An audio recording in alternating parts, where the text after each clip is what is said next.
စနက်ကိုက်ကွာမှာပျောက်ဆုံးသွားခဲ့ရတဲ့အာဆနယ်ရဲ့အိမ်မက်ဘောလုံးမှာတချို့ရှုံးပွဲတွေကရမှတ်3မှတ်ဆုံးရှုံးရုံပါပဲတချို့ရှုံးပွဲတွေကဖလားတစ်လုံးဆုံးရှုံးရုံပါပဲဒါပေမဲ့တချို့ရှုံးပွဲတွေကတော့တော်တော်လေးအထိနာရပါတယ်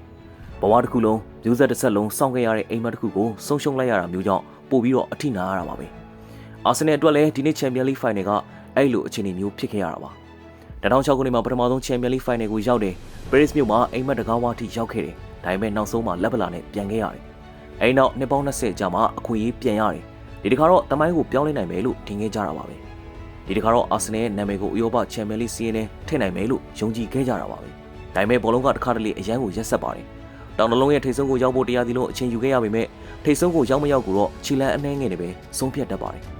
အာဆနယ်အတွက်လည်းအဲ့ဒီလိုပါပဲဒီဖေးကနေပိုလီပွဲအထိဥရောပရဲ့အကောင်းဆုံးအသင်းပုံစံနဲ့ကြော်ဖြတ်ခဲ့တယ်နာကျင်မှုတွေကိုကြော်ဖြတ်ခဲ့တယ် PR တွေကိုကြော်ဖြတ်ခဲ့တယ်နောက်ဆုံးတော့ကလပ်အသင်းတမန်တစ်လျှောက်ပထမဆုံးချန်ပီယံလိဖလားနဲ့ဥရောပဘီရင်ပွဲကြားခြေလန်းတလန်းစာပဲလူတော့တယ်ဒါပေမဲ့မိနစ်120ကြာတိုက်ပွဲဝင်ခဲ့ပြီးနောက်အရာအလုံးပလန်တီနဲ့ပဲဆုံးဖြတ်ခဲ့တယ်ပယ်နတီရှေ့တော့ဘောလုံးရဲ့အယိုးရှင်းဆုံးအဆုံးဖြတ်ဖြစ်တယ်လို့အရက်ဆက်ဆုံးအဆုံးဖြတ်လည်းဖြစ်ပါတယ်ဘာလို့လဲဆိုတော့ကန်ချက်တစ်ချက်တည်းကတရားစီလုံးရဲ့စူးစမ်းအထောက်မှုကိုအောင်ပွဲဖြစ်စေနိုင်တယ်လို့အိမ်မက်တစ်ခုလုံးကိုလည်းအဆုံးသက်သွားစေနိုင်လို့ပါပဲတကယ်တော့ပယ်နတီဆိုတာနီးစနစ်ထက်စိတ်သက်ကိုစမ်းသပ်တဲ့အရာပါပဲခြေထောက်ထက်ဘောလုံးကိုပို့ပြီးအလေးထားတဲ့အရာပါပဲကိုစီရှောင်းလန်းသွားတဲ့အဲ့ဒီစက္ကန့်ပိုင်းလေးမှာကစားသမားတွေကြောပေါ်မှာထမ်းထားရတာဘောလုံးတစ်လုံးနဲ့မဟုတ်ပါဘူး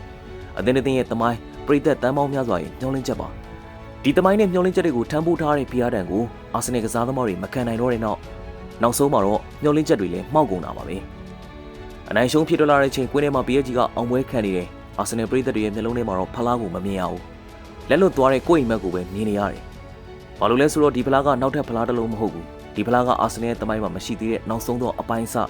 နှစ်ပေါင်းများစွာလိုက်ရှာနေခဲ့တဲ့အဖြစ်တစ်သက်လုံးစောင့်ခဲ့ရတဲ့အိမ်မက်ပြီးတော့အဲ့ဒီအိမ်မက်ကလည်းလက်တကန်းကွာထိထပ်ပြီးတော့ရောက်လာခဲ့ပြီးမှစနက်ကိုက်ကွာမှာပြင်လည်ပြီးတော့ပျောက်ဆုံးသွားခဲ့ရတာပါအာဆနယ်အတွက်တော့ဒီရှုံးပွဲကပိုလီပွဲတစ်ပွဲရှုံးတာထက်ပိုခဲ့တာပါပဲဒါဟာဥရောပဘီရင်ဖြစ်နိုင်မဲ့နောက်ထပ်အခွင့်အရေးတစ်ခုမျက်စိရှိမှလည်းလွတ်ကျသွားခဲ့ရတာပါဒါပေမဲ့ဘောလုံးရဲ့အလှတရားကလည်းအဲ့ဒီမှာပဲရှိပါတယ်အိမ်မက်တွေကကျိုးပိတ်နိုင်တယ်ဒါပေမဲ့အိမ်မက်တွေကဘယ်တော့မှသေမသွားပါဘူးဒီဖိုင်နယ်မှာအာဆနယ်ကဖလားကိုမရခဲ့ပြန်ပါဘူးဒါပေမဲ့ဒီနေ့ဒီနာကျင်မှုကိုတမိုင်းဖြစ်အောင်ပြန်ရေးဖို့သူတို့မှနောက်ထပ်အခွင့်အရေးရှိနေပါသေးတယ်အခုတော့ဥရောပဘီရင်ပွဲဟာအဝေးမှာပဲရှိနေပါသေးတယ်အာဆနယ်အိမ်မက်ကတော့မတည်သေးပါဘူးအာဆနယ်ဆက်သွားမယ်ကျွန်တော်တို့လည်းဆက်ဆောင်ကြတာပေါ့ M9 Sport မှာတင်ဆက်ပါတယ်ဘောလုံးနဲ့ပတ်သက်ပြီးစိတ်ဝင်စားကြကောင်းတဲ့အကြောင်းအရာတွေကိုစူးစမ်းတင်ဆက်ပေးနေတဲ့ကျွန်တော်တို့ page ကို like and follow လုပ်ပြီးတော့အားပေးဖို့လည်းမမေ့ပါနဲ့တော့အားလုံးပဲရှင်လန်းချမ်းမြေ့ကြပါသည်ခင်ဗျာ